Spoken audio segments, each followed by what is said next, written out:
तो देखो आज ठीक है। तो देखो आज कार्डियक सिस्टम को लेंगे और ठीक है।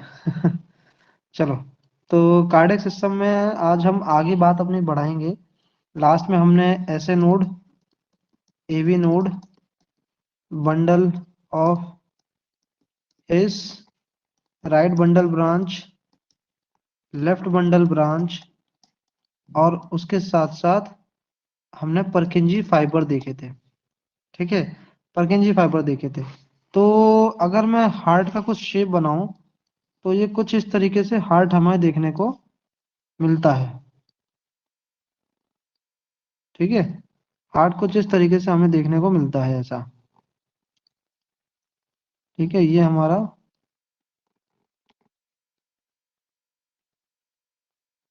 ठीक। तो हार्ट में ऐसे नोड यहाँ होता है। ये हमारा राइट एट्रियम है, ये हमारा लेफ्ट एट्रियम है, ये हमारा राइट वेंट्रिकल है, ये हमारा लेफ्ट वेंट्रिकल है। तो सबसे बड़ा साइज किसका होता है? लेफ्ट वेंट्रिकल का होता है हार्ट के अंदर, है ना। तो जो ऐसे नोड है वो यहाँ से निकलता है, यहाँ से एवी नोड। तो ऐसे नोड इस तरह से कनेक्ट रहता है एवी नोड के साथ, और एवी नोड के फाइबर्स इस तरह से जाते हैं आगे आगे। और ऐसे सबसे पहले क्या बनता है? Bundle of his, bundle of हिस।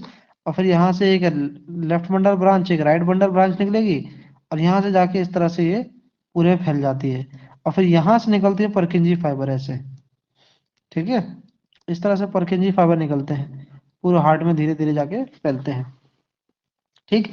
अब देखो, यहीं से एक और क्या कहते हैं बंडल निकलता है, जिसे हम बोलते हैं, जो कि लेफ्ट आर्टरियम के पास जाता है, जिसे हम बोलते हैं बकमैन्स बंडल। बकमैन्स बंडल। ठीक है, ये क्या होता है? ये लेफ्ट एट्रियम को क्या करता है? इलेक्ट्रिसिटी सप्लाई कराता है, इंपल्स सप्लाई करवाता है। ठीक है, लेफ्ट एट्रियम को क्या करता है? इंपल्स सप्लाई करवाता है।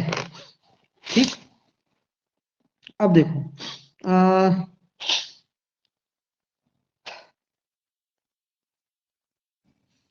इसको ऐसे समझो, इसको कुछ इस तरीके से समझो कि ऐसे नोड जो होता है वो क्या करता है? वो इम्पल्स जनरेशन का काम करता है। इम्पल्स जनरेशन क्या है? जनरेशन ऑफ नर्व इम्पल्स, या फिर जनरेशन ऑफ इलेक्ट्रिसिटी। ठीक है, करंट, करंट देगा तो क्या होगा? कॉन्ट्रैक्ट, एकदम अकड़ जाएंगे, है ना। तो हार्ट को मानो करंट झटका दे रहा है। कौन दे रहा है? ऐसे नोड, है ना। अब अगर तुम लड़के हो तो ऐसे समझ लो स्वाति, और अगर तुम लड़की हो तो ऐसे लड़की हो तो ऐसे समझ लो सूरज। तो सूरज ने करंट दिया और हार्ट कॉन्ट्रैक्ट हुआ। अब देखो, ये करंट आगे जाएगा, पूरे हार्ट में फैलना है। तो ऐसे नोड से जैसे ही आगे जाएगा तो किससे मिलेगा? ये एवी नोड से, एवी नोड, है ना, एवी नोड से। अब एवी नोड से ए से याद रखना अंकल, अंकल यानी कि मैं बोल रहा हूँ अंकल, वैसे तुम्हारे पिताजी। तो उनको पता चलेगा तो फिर सीधी सी बात है, डांट खाओगे, या फिर जो भी खाओगे, जो जो भी पड़ेगी। ठीक है, तो एवी नोड से मिलोगे। अब जब एवी नोड मिलोगे तो ये क्या करेगा? देखो, ये तुम्हारे डिले करेगा। समझना, डिले क्या करेगा? ये तुमको रोकेगा, सीधी सी बात। देखो, ऐसे नोड से जैसे मान के चलना, अगर तुमको 100 वाट का झटका लगा, 100 वाट का झटका लगा है, तो यार सीधी सी बात है, चाहे तुम यहाँ यहाँ से छुओ, यहाँ से छुओ, या फिर यहाँ से छुओ, हर कंडीशन में 100 वाट ही ट्रांसफर होगा। ऐसा तो नहीं है कि 100 में से 50 यहाँ हो जाएगा, 60 यहाँ हो जाएगा, और क्या कहते हैं, सॉरी, 50 यहाँ हो जाएगा, 30 यहाँ हो जाएगा और 20 यहाँ हो जाएगा। ऐसा तो नहीं होगा, है ना। 100 वाट का करंट है तो हर जगह 100 वाट का ही महसूस होगा ना। सेम देखो, ऐसे नोड जो इलेक्ट्रिसिटी इम्पल्स जो जनरेट करता है, तो वो करता क्या है? वो आगे की तरफ ट्रांसमिट करता है, लेकिन एवी नोड जो होता है वो डिले कर देता है इस इम्पल्स को। अब देखो, डिले करने का रीजन क्या है? ध्यान से सुनना, बड़ा अच्छा कॉन्सेप्ट है, बड़ा मजा आएगा समझने में। देखो यार, यहां से ब्लड इस चैम्बर में जाएगा, इस चैम्बर में जाएगा।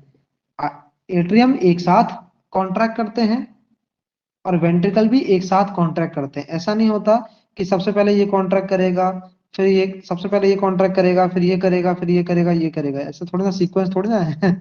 ठीक है, सीक्वेंस कैसा है? सीक्वेंस है कि पहले पूरा आर्टरियम कॉन्ट्रैक्ट करेगा, फिर पूरा वेंट्रिकल कॉन्ट्रैक्ट करेगा। ठीक है, तो देखो ध्यान से, ऐसे नोड क्या करता है, इलेक्ट्रिकल इंपल्स जनरेट किया, ए बी नोड ने डिले किया। क्यों डिले किया?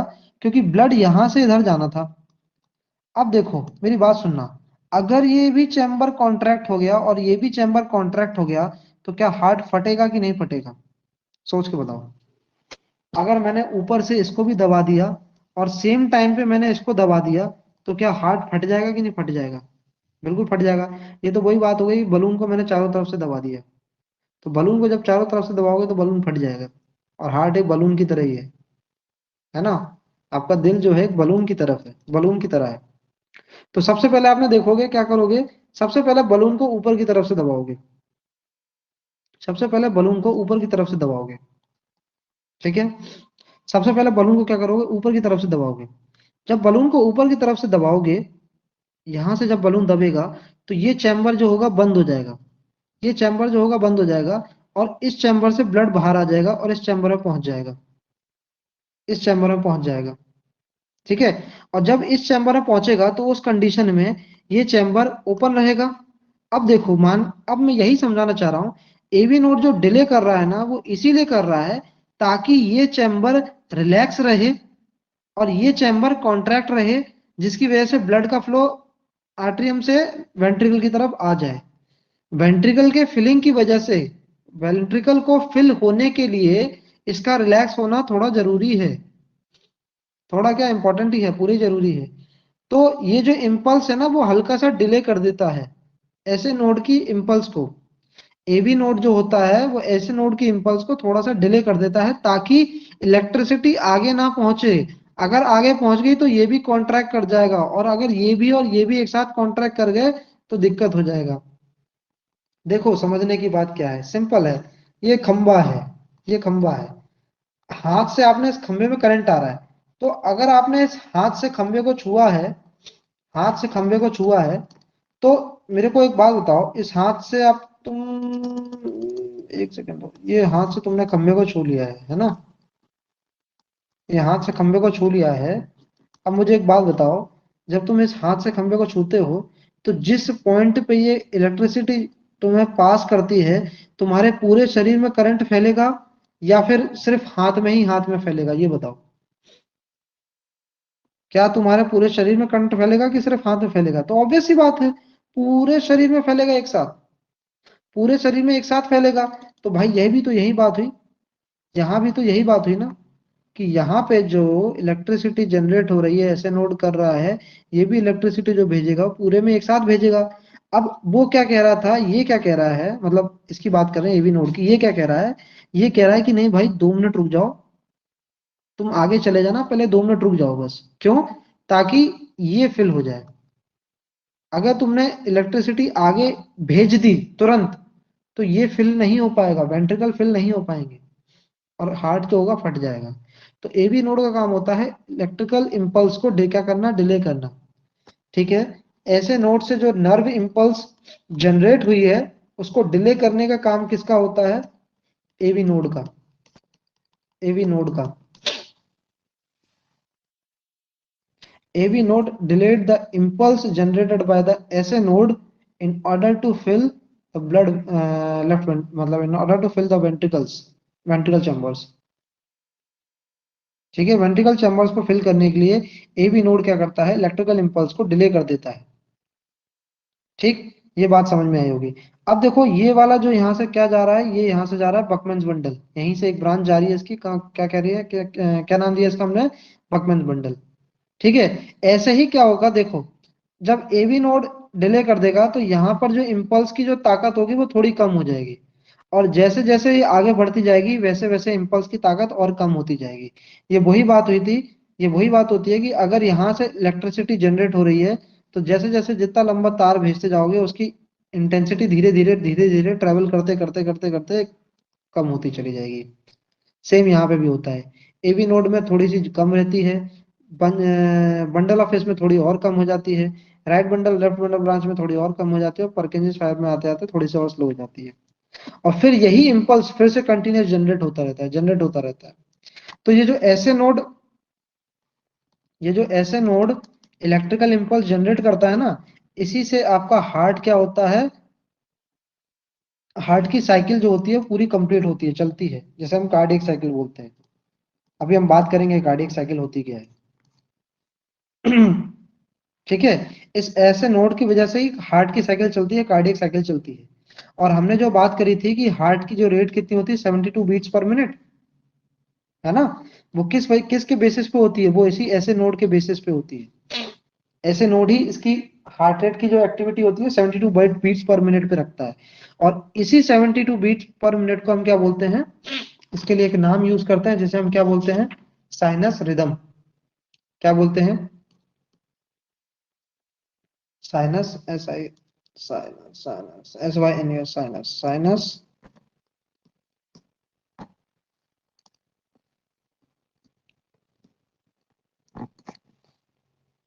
Sinus rhythm. ठीक है। ये कहां से कहां तक होता है, तो 60 बीट्स पर मिनट से 80 बीट्स पर मिनट के आसपास रहता है। 60 बीट्स पर मिनट से 80 बीट पर मिनट रहता है। ठीक है। 60 बीट्स पर मिनट से 80 बीट्स पर मिनट पे आपका क्या रहता है, साइनस रिदम रहता है। ये बात समझ में आई अभी, एक बार इन्वेस्ट करो, ये बात समझ में आई है तो, ये बात समझ में आई तो एक बार इन्वेस्ट करो। ठीक है। चलो, क्लियर। अब देखो, आ, देखो, अब बात करते हैं थोड़ा सा कि हार्ट में हार्ट में ब्लड कहाँ से आता है, तो वेना कावा से, वेना कावा से।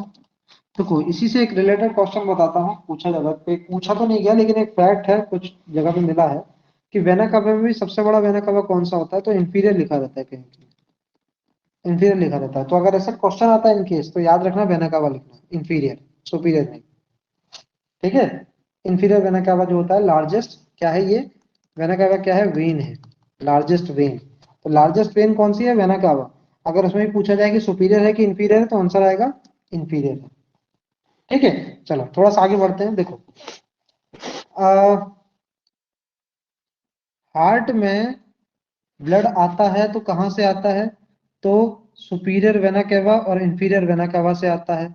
अच्छा, सुपीरियर इंफीरियर जो होता है बॉडी का पार्ट, वो कौन डिवाइड करता है, तो डायफ्राम से नीचे वाला जितना भी हिस्सा होता है, क्या बोल रहा हूं मैं, डायफ्राम से नीचे वाला जितना भी हिस्सा होता है वो होता है इंफीरियर पार्ट।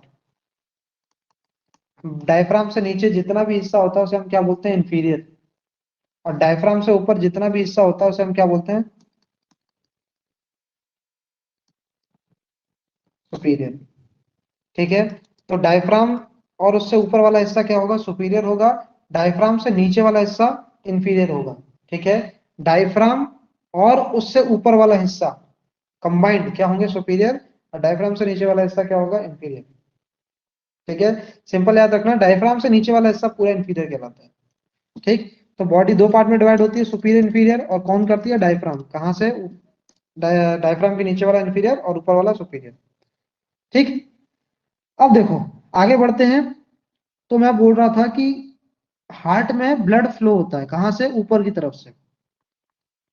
हार्ट में ब्लड आता है कहां से, सुपीरियर और इंफीरियर वेना केवा से।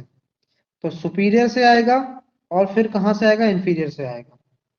जब सुपीरियर इंफीरियर से आएगा तो सबसे पहले कहां जाएगा, राइट एट्रियम में। सबसे पहले कहां जाएगा, राइट एट्रियम में। राइट एट्रियम से ब्लड कहां जाएगा, राइट एट्रियम से ब्लड कहां जाएगा, राइट एट्रियम से ब्लड जाएगा राइट वेंट्रिकल में, किसके थ्रू, ट्राइकस्पिड वॉल्व के थ्रू, ट्राइकस्पिड वॉल्व के थ्रू। ठीक है। राइट एट्रियम से कहा जाएगा, राइट वेंट्रिकल में, ट्राइकस्पिड वॉल्व के थ्रू। जब ये ट्राइकस्पिड वॉल्व के थ्रू जाएगा, उसको थोड़ा सा ठीक कर देते हैं, थोड़ा सा कुछ लिखेंगे तो वो जरूरी है समझना, एक सेकंड देना।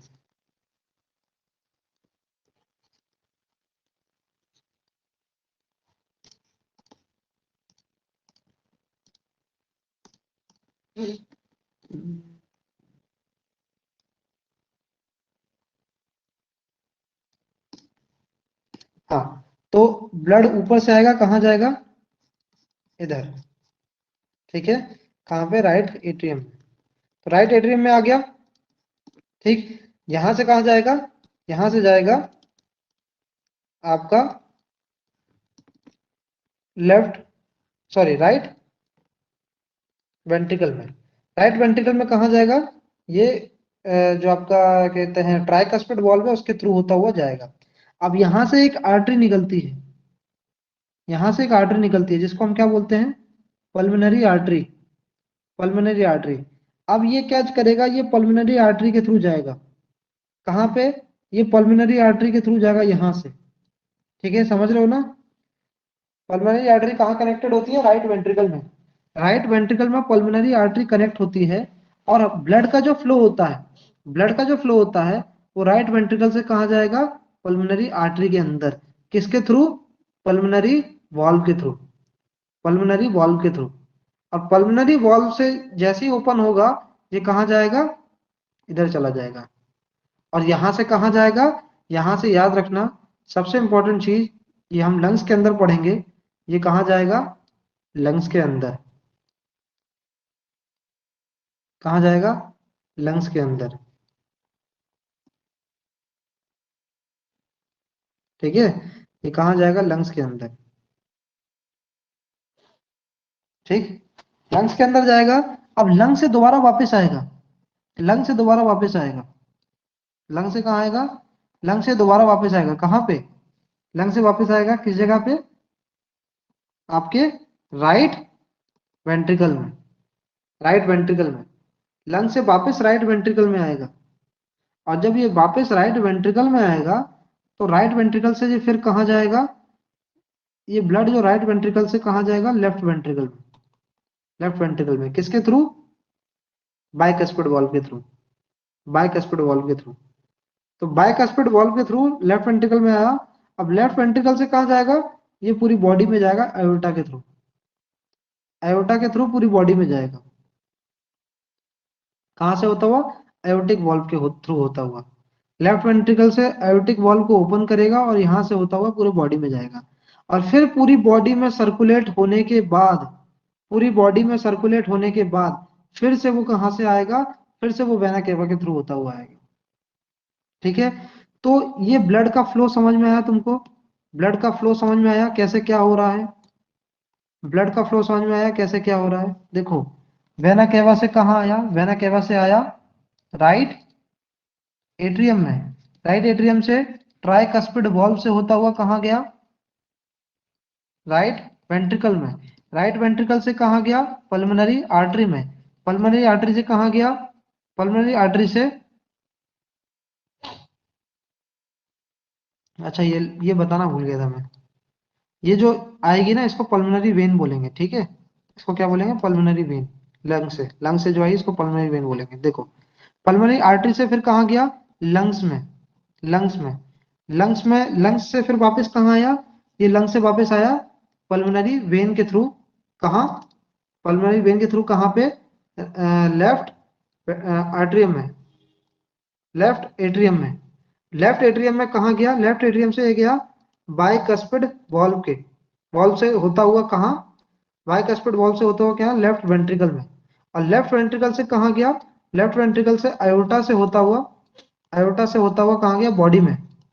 और फिर बॉडी से फिर कहाँ आएगा, वेना केवा, ठीक है। ये पूरा समझ में आया, ये पूरा समझ में आया। कहीं कहीं लंग्स की जगह एल्वोलाई लिखेंगे, एल्वियोलाई। और एल्वियोलाई बेसिकली क्या है, लंग्स का फंक्शनल सेल है, लंग्स का जो फंक्शनल सेल है वो एल्वियोलाई है, यहीं पे ऑक्सीजन जो होता है, चेंज गैस का जो डिफ्यूजन होता है यहीं होता है, ठीक है। तो यहाँ पे लंग्स की जगह कभी कभी एल्वियोलाई देखने को मिलेगा, तो कंफ्यूज नहीं होना, वो तो तुम इतना तुम पढ़े हो ही कि तुम्हें समझ जाओगे इस चीज को, ठीक है। तो ये बात समझ में आई सभी को। हाँ, मैं भी बताऊंगा, ये पूरा सर्कल समझ में आया क्या है, ये पूरा सर्कल समझ में आया क्या है ना। अब देखो, इसको बोलते हैं, इसको बोलते हैं सिस्टमैटिक, सिस्टमैटिक सर्कुलेशन, सर्कुलेशन, को बोलते हैं सिस्टमैटिक सर्कुलेशन। क्या बोलते हैं इसको? Systematic circulation. ठीक है, सिस्टमैटिक सर्कुलेशन। अब देखो, ये तो हो गया systematic circulation. Systematic circulation starts from superior vena cava and ends with vena cava. या तो लिख दो कि systematic circulation starts with body ends with body. वैसे गलत हो जाएगा, बॉडी लिखोगे तो गलत हो जाएगा। हार्ट लिखो तो ज्यादा बेहतर है। हार्ट से शुरू होता है, हार्ट पे ही खत्म होता है। हार्ट से शुरू होता है, हार्ट पे खत्म होता है। स्पेशली कहीं कहीं लिखा रहता है राइट एट्रियम से शुरू होता है, राइट एट्रियम पे खत्म होता है। ठीक है, तो जो भी शब्द आए, ऐसा जरूरी नहीं है कि जो मैं बोल रहा हूं वही आएगा, पर जहां से शुरू हो रहा है वहीं पे खत्म होता है, this is called systematic circulation. ठीक है, यानी कि ये क्वेश्चन में ऐसा ही पूछ सकते हैं कि सिस्टमैटिक सर्कुलेशन वो सर्कुलेशन होता है जहां पे बिगिनिंग एंड एक जगह पे हो रही है। जहां पे जिस सर्कुलेशन की बिगिनिंग और एंड एक ही जगह पे है, वो सिस्टमैटिक सर्कुलेशन है। कुछ भी लैंग्वेज चेंज करके लिख सकते हैं, ध्यान रखना ये चीज, दिमाग में बैठा लो इस चीज को। घुमा फिरा के इधर उधर डाल के कुछ भी लिख सकते हैं, बट तुमको अगर मालूम है, कॉन्सेप्ट समझ में आ रहा है, तुमको अगर मीनिंग समझ में आ रही है तो कोई दिक्कत नहीं है। ठीक है, क्लियर? चलो, ये हुआ हमारा सिस्टमैटिक सर्कुलेशन, है ना, एल्विलाई। हाँ, अब देखो इसमें एक चीज पूछी जाती है। अच्छा, सिस्टमैटिक सर्कुलेशन कितना समय लेती है? तो 30 सेकेंड। 30 सेकेंड, यानी कि एक बार ब्लड जो है वेना कावा से एंटर किया, वेना कावा से एंटर करने के बाद जब वो लेफ्ट वेंट्रिकल से निकला, ध्यान सुनना, लेफ्ट वेंट्रिकल से निकला, तो लेफ्ट वेंट्रिकल से निकलने के बाद वेना कावा तक पहुंचने में, ध्यान से सुनना क्या बोल रहा हूं मैं, लेफ्ट वेंट्रिकल से निकलने के बाद वेना कावा तक पहुंचने में वो लगभग लगभग 30 सेकंड का समय लेता है। पूरी बॉडी में पूछा जाता है, पूरी बॉडी में एक बार हार्ट से निकलने के बाद वो जब दोबारा हार्ट पे पहुंचेगा ब्लड, वो कितना समय लेता है सर्कुलेट करने में? तो 30 seconds. It takes 30 seconds to travel throughout the body. क्या? Blood, blood. ठीक है ना? तो बॉडी में ब्लड कितना समय लेती है सर्कुलेट करने में? तो 30 सेकेंड्स। 30 सेकेंड्स।